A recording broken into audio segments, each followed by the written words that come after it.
Catherine Lefebvre, je suis nutritionniste et c'est un réel plaisir d'être avec vous aujourd'hui pour vous parler de voyage gourmand. Parce que oui, ces temps-ci, on ne voyage pas beaucoup, mais pour moi, voyager, c'est vraiment un plaisir, c'est vraiment de rencontrer des personnes différentes, des cultures culinaires différentes et d'en apprendre justement sur l'histoire de toutes ces belles personnes-là que je rencontre dans mes voyages habituellement. Donc aujourd'hui, je vous emmène au Pérou, au Liban et en Martinique. Donc, on va aller vraiment dans toutes sortes de cultures, toutes sortes de cuisines. Ça commence au Pérou. Alors, au Pérou, l'univers des patates. Donc, ce que j'aime beaucoup faire en voyage aussi, c'est de capter le son environnant, de vraiment m'imprégner de toute l'ambiance sonore qu'il peut avoir dans un endroit. Et donc, par l'entremise d'un podcast que j'ai créé qui s'appelle Sounds Like, je me suis amusée à justement enregistrer les sons. Au Pérou, mon premier réflexe dans la vie, c'est d'aller au marché. Donc, les premiers sons que vous entendez dans cette trame-là, c'est au marché de Cusco, où je vais voir qu'est-ce que les gens mangent, qu'est-ce que les gens vendent et qu'est-ce que je peux trouver là, que je ne connais pas dans le marché. Donc, on entend les gens vendre des aliments. Si on comprend l'espagnol, on peut un peu mieux savoir de quoi ils parlent. Et donc, ça m'amuse beaucoup de capter ces sons-là, la musique et tout ça, c'est toujours très intéressant.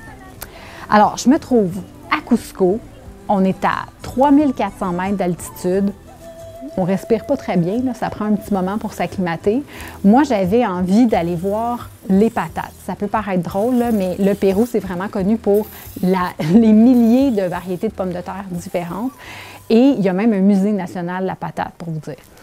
Donc, je vais voir en particulier les forteresses nourricières Inca. Pour dire vrai, quand on était sur la route et que j'ai vu ces forteresses-là, je me suis dit, tiens, c'est des maisons, là, comme des Incas ou quelque chose comme ça. Et non, en fait, c'est des greniers. Alors, l'Empire Inca, donc les gens avaient l'habitude de récolter la nourriture, la faire sécher ou la réduire en poudre, des choses comme ça, et la conserver dans les greniers. On est en altitude, c'est quand même assez froid. Donc, ça se conservait assez bien. Et ça a d'ailleurs été une façon d'être un empire aussi fort parce qu'on disait aux gens, bien, si vous vous joignez à nous, on va vous nourrir, peu importe le temps de l'année, on a toujours de la nourriture dans nos greniers. Donc ça, j'ai trouvé ça très intéressant quand je suis passée à côté de ces fameux greniers. Alors ça, c'était la route pour nous rendre aux ruines de Morai. Les ruines de Morai, j'appelle l'amphithéâtre de Morai parce que comme vous voyez, j'avais vraiment l'impression que c'est un amphithéâtre en plein air, mais finalement, ces paliers d'herbes, c'est un laboratoire agricole, en fait. Donc, les Incas, encore une fois, très ingénieux, cultivaient des plantes aux différents paliers. Chaque palier était d'1 mètre environ. Donc, plus on était au centre, plus il faisait chaud, plus on était bas en altitude et plus on était sur les paliers du haut, plus c'était froid, plus c'était en altitude. À Morai, on est à peu près à 3500 mètres d'altitude, un petit peu plus haut que Cusco. Et donc, on pouvait faire pousser, honnêtement, à cette altitude-là, il y a du quinoa qui pousse, des patates, puis il y a peut-être un peu de maïs, mais c'est quand même assez fascinant de voir à quel point les plantes peuvent s'adapter à cette altitude-là, puis comment ils réussissaient à étudier les plantes de cette façon-là, parce que la chaleur, déjà, les paliers, en fait, il y avait tout un mur de pierre qui permettait de capter la chaleur pendant le jour et accumuler une certaine chaleur pour les plantes pendant la nuit. Et ce qu'il faut savoir, c'est qu'au Pérou, c'est quand même pas un pays énorme si on compare au Canada, évidemment. C'est toujours plus petit que le Canada, presque tout le temps. Mais le Pérou, en fait, a plusieurs écosystèmes différents. Donc, on peut être dans la forêt amazonienne, on peut être sur la côte pacifique. On a évidemment les Andes, donc en très haute altitude. On a aussi le désert dans le sud du Pérou. Donc, c'est très, très, très varié. Donc, ça va aussi avoir un impact sur la variété de plantes et d'aliments que les différentes régions peuvent produire.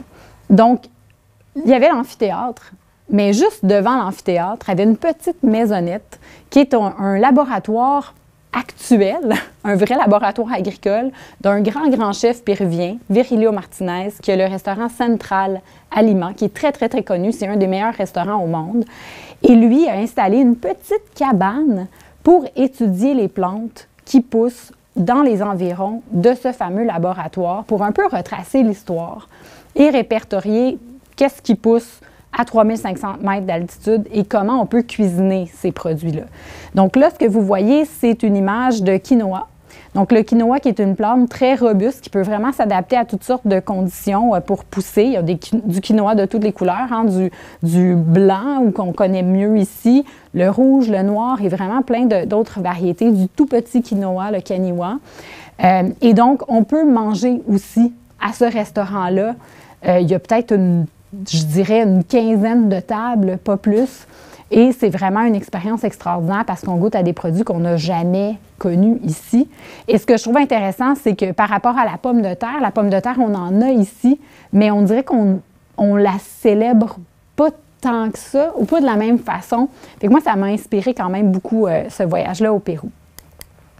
Il y a aussi tout ce qui est le sel, donc les Salinas de Maras. On est toujours dans la même région, près de Cusco, près des ruines de Moray. Et là, c'est vraiment là qu'on va aller chercher la fleur de sel.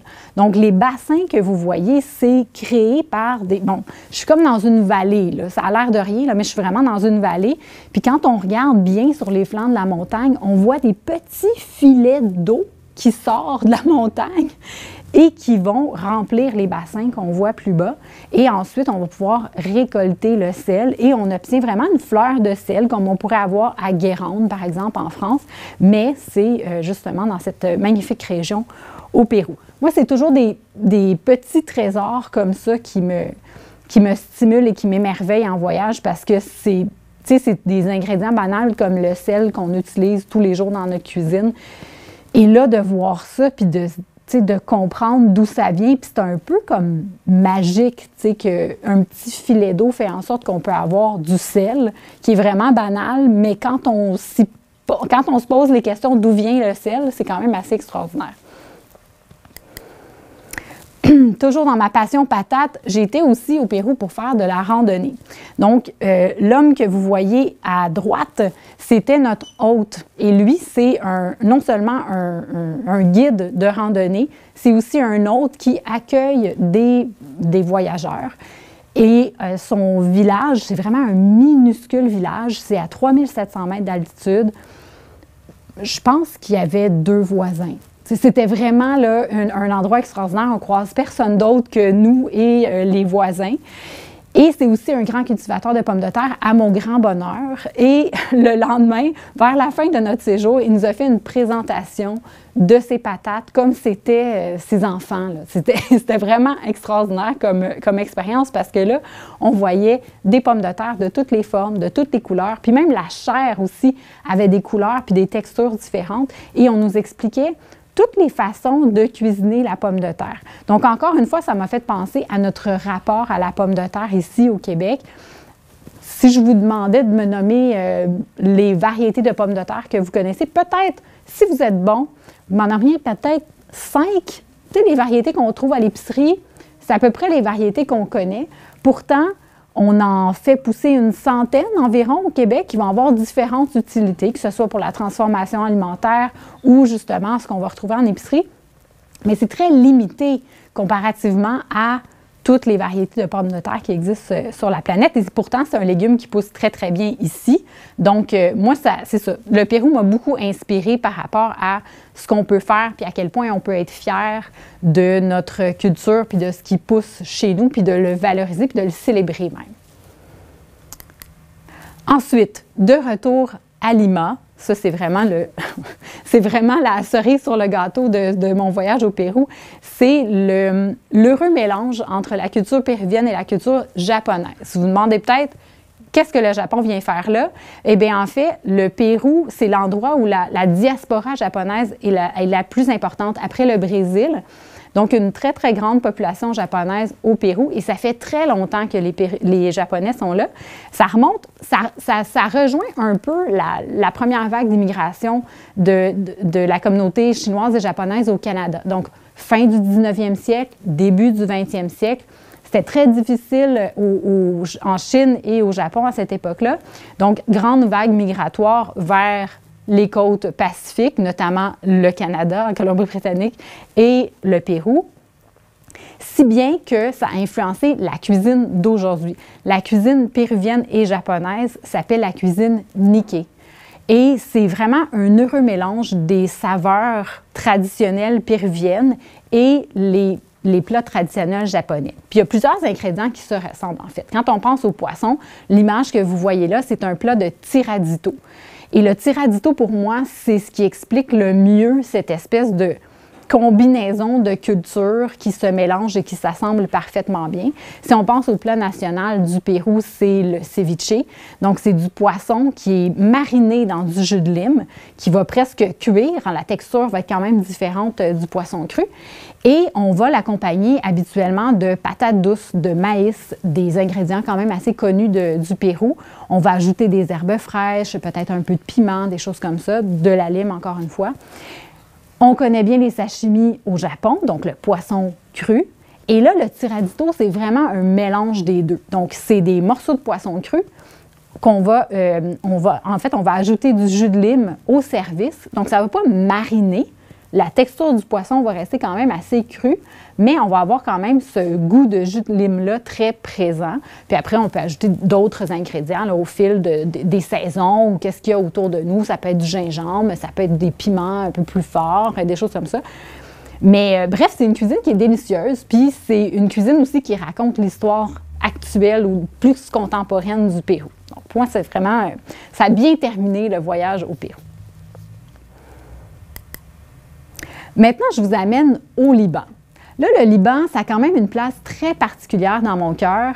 Ça faisait déjà très longtemps que je voulais visiter le Liban parce que j'adore la cuisine du Moyen-Orient, j'adore la cuisine libanaise. Donc, c'est un immense privilège de pouvoir visiter le Liban et goûter finalement à tous ces produits frais, des légumes pour déjeuner. Moi, c'était comme, c'est la meilleure histoire de ma vie, manger des légumes pour déjeuner. Et c'est aussi le pays d'origine de mon copain. Donc, c'était aussi l'occasion d'aller rencontrer la famille du côté de son père et de manger vraiment des plats typiques libanais au Liban. Alors, le Liban, c'est le pays des cèdres et là, je vais faire un lien avec l'alimentation, avec les cèdres. Vous allez me voir venir assez rapidement. Mais le tout commence à Beyrouth, au Souk El Taïb. Le Souk El Taïb, au départ, c'est un réseau de femmes libanaises de toutes les confessions. Parce qu'il faut savoir qu'au Liban, la religion et la politique, c'est intimement lié et ça peut diviser énormément, mais ça peut aussi rassembler. Et c'est l'idée derrière le réseau du Souk El Taïb, dont le souk, le côté marché. Donc, c'était l'idée de rassembler les femmes, de valoriser leur savoir-faire en cuisine, la cuisine des différentes régions du Liban, de les rassembler à Beyrouth où il y a plus de gens, où les gens ont plus l'habitude d'aller au restaurant, au marché, payer un petit peu plus, dépenser un petit peu plus. Donc, de rassembler ces femmes-là avec leurs produits, que ce soit des produits frais ou des plats cuisinés, et de partager ces plats-là dans des marchés qui avaient lieu à quelques endroits. Et là, depuis la fondation du réseau en 2004, il y a de plus en plus de marchés qui existent à Beyrouth 2 fois par semaine, mais aussi dans d'autres régions du Liban. Donc, ça s'est vraiment bien développé. Et taoulé, ça veut dire table. Et donc, c'est un restaurant qu'ils ont créé à la suite de la popularité de ce mouvement-là, de ce réseau-là. Donc, même concept, c'est un restaurant où chaque jour, il y a une femme différente qui vient cuisiner les plats de sa région. Et ce n'est pas toujours des femmes qui sont cuisinières dans la vie, c'est des femmes qui cuisinent et qui cuisinent très bien à la libanaise. Donc, on peut goûter à toute une variété de plats qu'on connaît peut-être très bien, houmous, bavaranouz, le kébenaïé, donc le poisson, pas le poisson, mais le bœuf cru, elle servait avec l'huile d'olive et des oignons, de la menthe, tout ça, les plats très, très frais. C'est des plats qu'on peut retrouver, mais on peut aussi faire plein de découvertes de plats libanais qu'on connaît un petit peu moins ici. Donc, ça commençait très, très bien, le voyage au Liban, sur une très bonne note. Donc, on se déplace vers le Chouf. Donc, la vallée du Chouf, c'est où on retrouve les fameux grands cèdres, les vieux cèdres. Et il y a des habitations magnifiques. Je me suis dit que je ne pouvais pas passer à côté de Der El Kamar, qui est la maison de la Lune, en fait, qui est une super belle habitation. Vous voyez là, les plantes, tout est très verdoyant. On est vraiment dans la vallée. Et donc, quand on regarde devant nous, bien, on a ces fameux vieux cèdres-là qui sont déployé devant nous dans la magnifique vallée. Et ensuite, donc, moi, je vais vous confier une affaire. Là. Mon meilleur truc en voyage, c'est de jouer à la journaliste. Moi, je fais souvent des reportages en voyage, donc j'ai cette espèce de réflexe de poser beaucoup de questions pour aller chercher des histoires, pour ensuite faire des récits de voyage par la suite. Et quand j'étais chez Taolé, donc le restaurant du Souk El Taïb, j'ai demandé, bien écoutez, moi je m'en vais dans le chouf, si vous avez des femmes là, qui cuisinent partout dans votre réseau, est-ce qu'il y a une femme qui fait partie du réseau, qui est dans cette région-là, parce qu'on s'en va là demain? Effectivement, on me donne le numéro de téléphone de Rima Massoud. Je lui envoie un texto. C'est un peu n'importe quoi. Elle dit « Oui, viens me rejoindre au village. Je vais te rejoindre à l'école. » Ça vous donne une idée de la taille du village. Là, c'est super facile de trouver l'école. Tout petit village. Et là, elle nous attendait. Elle nous a invités chez elle. On a pris le café avec elle. Elle nous a raconté son histoire. Et Rima, c'est la reine du sage. Le sage, c'est le four sur lequel elle fait cuire le pain. Cette espèce de pain plat que vous voyez, c'est encore plus plat qu'un pain pita. C'est vraiment mince comme une feuille. Et là, elle peut ajouter des légumes, farcir avec de la viande ou autres produits, qu'elle va juste replier le pain, puis ça fait comme une espèce de pochette super, comme un sandwich, là, si on veut, qu'on peut transporter très, très facilement. Donc, elle a appris à faire ce pain-là à l'âge de 8 ans. C'est sa grand-mère qui a montré comment faire. Et là, vous voyez dans les images, on voit à peu près là, son mouvement. C'est vraiment très, très gracieux. Et elle a appris à faire ce mouvement-là avec un crochet, tu sais, une espèce de souplat crocheté de nos grands-mères.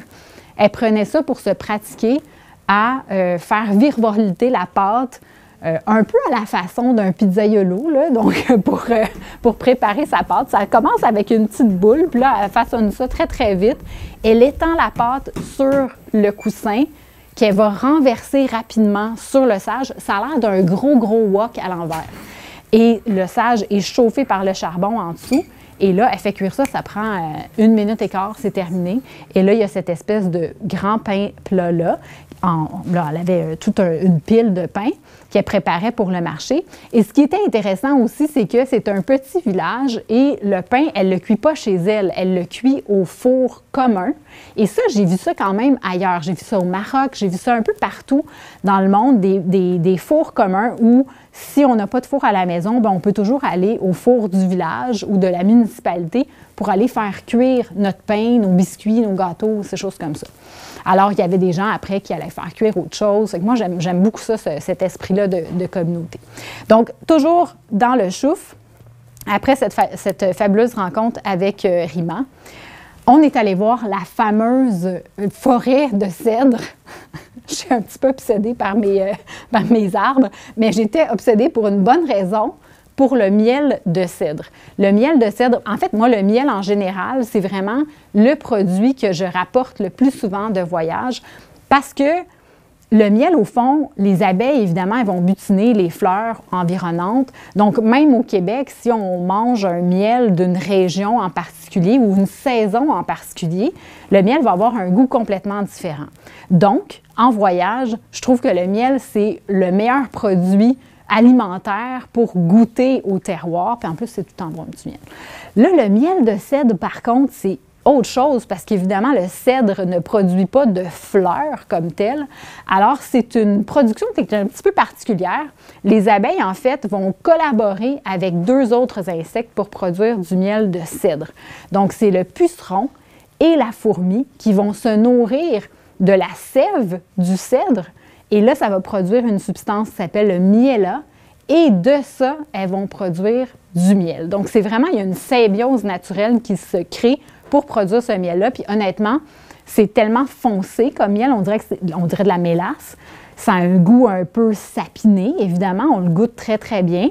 C'est peut-être pas un miel qu'on va utiliser dans une recette ou qu'on va utiliser dans un dessert plus délicat, mais ça peut quand même être très intéressant dans une boisson chaude ou quelque chose comme ça, puis on va aller chercher quelque chose d'un petit peu plus relevé ou plus goûteux.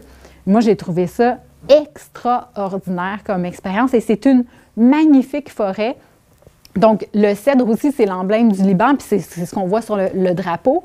Et ces cèdres-là, s'ils poussent sur la largeur, ça indique leur âge, en fait.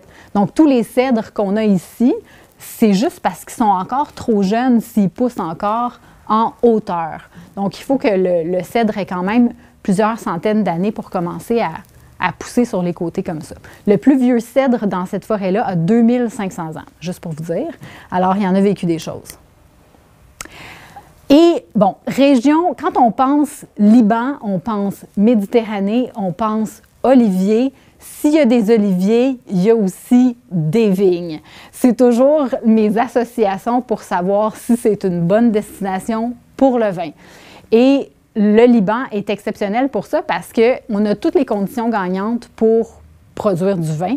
Et non seulement ça, historiquement, les Phéniciens produisaient déjà du vin. Donc, on parle d'une tradition millénaire et il y a toute une histoire entourant les Phéniciens, les grands voyageurs, puis comment ils produisaient le vin dans des grands amphores en terre cuite. Puis il y a même des vignobles qui ont récupéré ou qui ont reproduit des amphores pour faire des cuvées spéciales ou pour rappeler justement cette histoire des Phéniciens. Le Liban est quand même un petit pays et il y a 80 plus ou moins vignobles en ce moment. C'est très bien valorisé, la culture du vin. Évidemment, ça fait longtemps que c'est là. Mais même dans les restaurants, c'est très, très facile de boire du vin libanais. Tous les restaurants presque avaient au moins 1, 2, 3 vins libanais au menu. Donc, on peut quand même goûter à plusieurs vins. Et puisque le pays n'est pas très grand, bien, c'est facile de se promener puis d'aller dans différentes régions. La région, je dirais, pas le berceau, mais le grenier du Liban où on fait pousser le plus de produits maraîchers, de vignes et tout ça, c'est vraiment la vallée de la Bekaa. Si vous allez à la SAQ, vous allez trouver des vins libanais, ça va probablement être des vins de la vallée de la Bekaa. Mais nous, on s'est aventuré un petit peu au nord de Beyrouth, dans la région de Batroun, pour aller visiter un vignoble assez particulier. C'est un tout petit vignoble qui qui font des vins nature depuis 1994, ça fait très longtemps.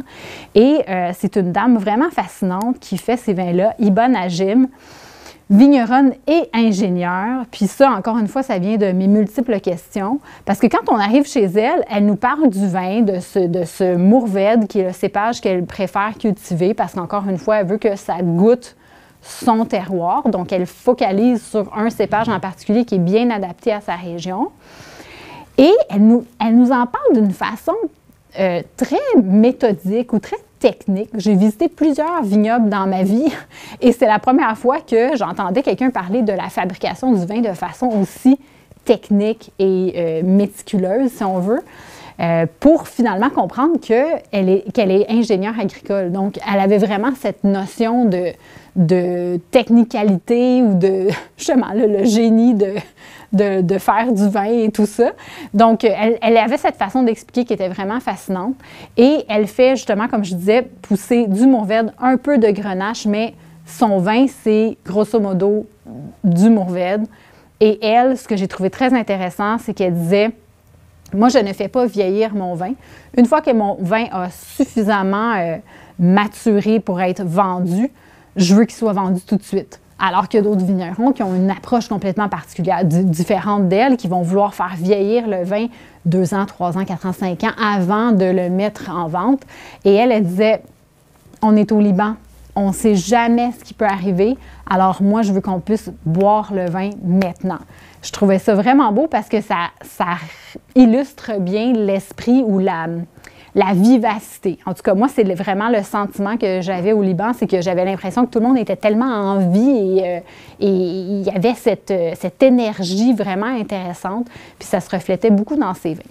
Et à la suite de cette belle visite, bien évidemment, elle nous a amené voir la petite pièce où elle faisait l'arak, qui est l'eau de vie faite à partir d'anis, qu'on connaît souvent plus comme le pastis ou le ricard, mais en fait, c'est l'ancêtre du pastis, parce que l'arak a été développé avant le pastis, le ricard et tout ça.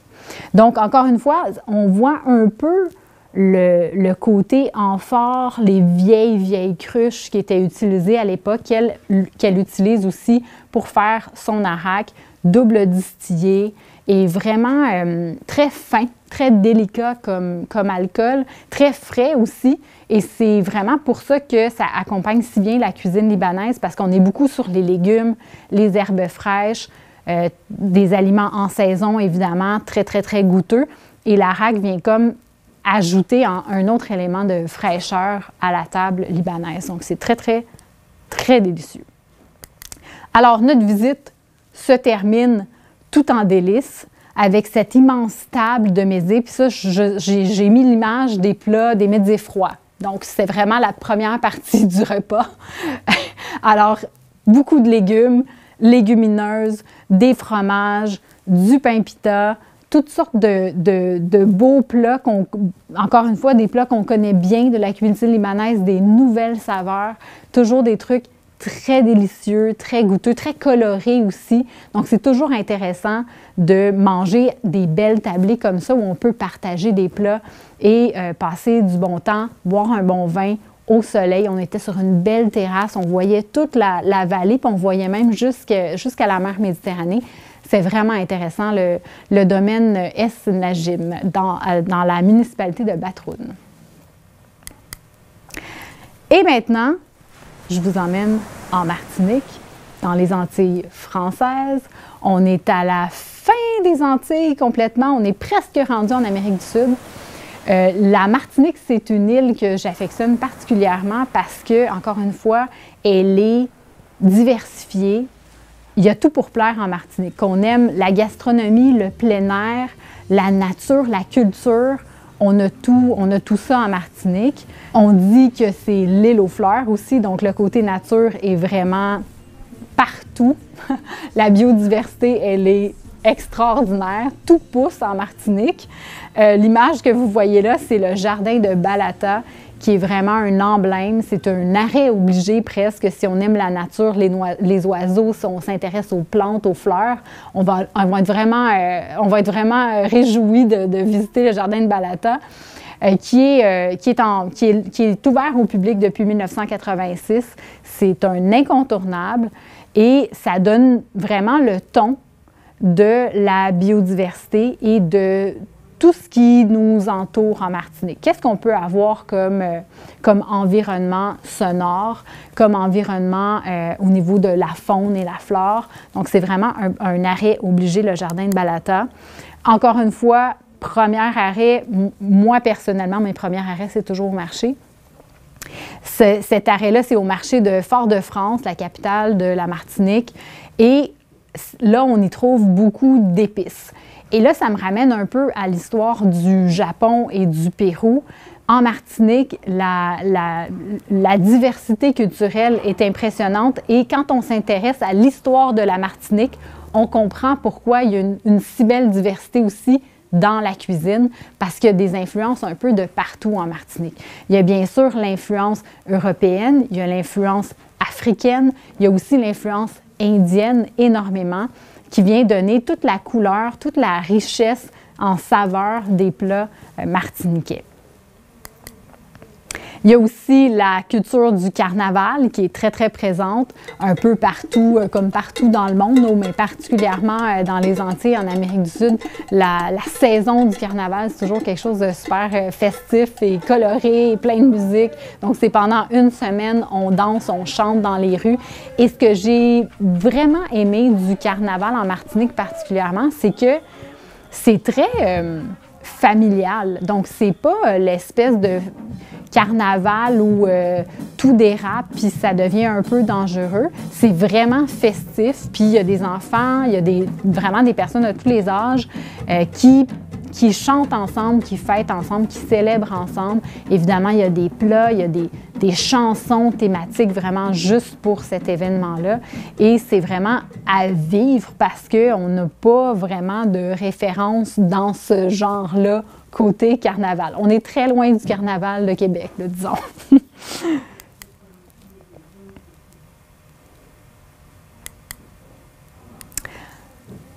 Donc, quand je vous disais Martinique et Inde, il y a un lien, il y a un très beau lien. encore une fois, ça se révèle beaucoup en cuisine. Donc, pour la petite histoire, à la fin de l'abolition de l'esclavage en Martinique, bien, en fait, un peu partout dans les Antilles, en Amérique du Sud aussi, l'abolition de l'esclavage a eu à peu près lieu en même temps. Et donc, on avait besoin de main-d'œuvre dans les champs, on avait besoin de main-d'œuvre bon marché.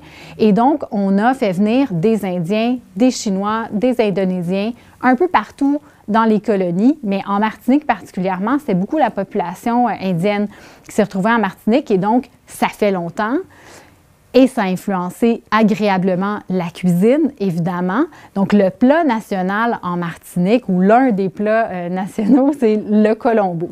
Colombo, c'est la capitale du Sri Lanka. Et donc, c'est un plat qui est composé, c'est un plat en sauce, en fait, qui est composé de plusieurs épices. Le colombo, c'est le mélange d'épices qu'on peut acheter, on peut en trouver même ici. Et c'est un peu à la façon du garam masala indien. Donc, c'est un mélange de différentes épices. Il y a du curcuma, du cumin, de la cannelle et autres épices qui peut changer d'une famille à l'autre, mais on a quand même des épices qui s'y retrouvent habituellement à chaque fois, qu'on va servir en sauce, habituellement avec du poulet, mais comme on le voit sur le menu de chez Carole, qui est au marché de Fort-de-France. Ça peut être aussi avec des fruits de mer, ça peut être avec du poisson, avec de la viande de chèvre, ça peut être du bœuf, du porc, peu importe, qu'on va servir avec des légumes, avec du riz. Et donc, c'est un plat très, très, très connu, très offert à peu près sur tous les menus en Martinique, honnêtement, mais qui raconte l'histoire de la Martinique. Et ça, on va le retrouver souvent dans différents plats. Évidemment, il va avoir aussi une bonne influence française parce que ça demeure la France, la Martinique. Donc, on va avoir beaucoup d'ingrédients, que ce soit, je me rappelle, j'avais goûté un truc, c'était banane plantain, mais servi avec un foie gras, par exemple. Fait que là, on avait vraiment l'influence française avec les ingrédients locaux de la Martinique. C'est aussi le paradis du rhum, le paradis du rhum agricole.